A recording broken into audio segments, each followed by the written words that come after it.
tí cái đấy là quá bình thường. Bố vẫn dậy, cô tí moi cái gối ra. Đâu rồi? Em moi đi, em cho vào, em nhét vào, nhét vào.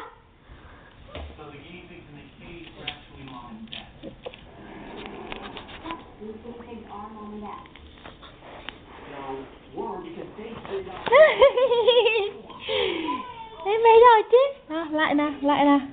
Em nhét vào. Nhét vào đi.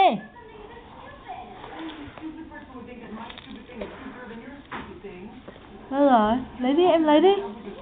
Em cúi xuống lấy đi. Em cúi xuống lấy đi.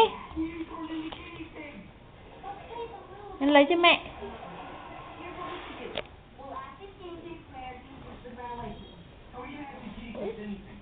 Thế rồi, đâu rồi?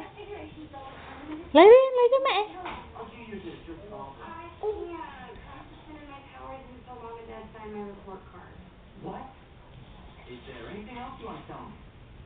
Đâu rồi? Lấy đi, em lấy đi.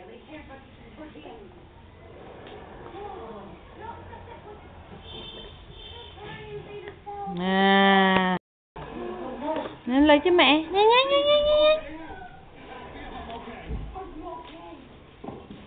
Thế đó, ê, anh giỏi quá.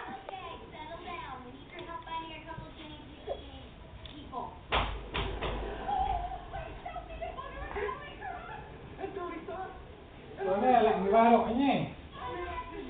Đi ơi. Yeah.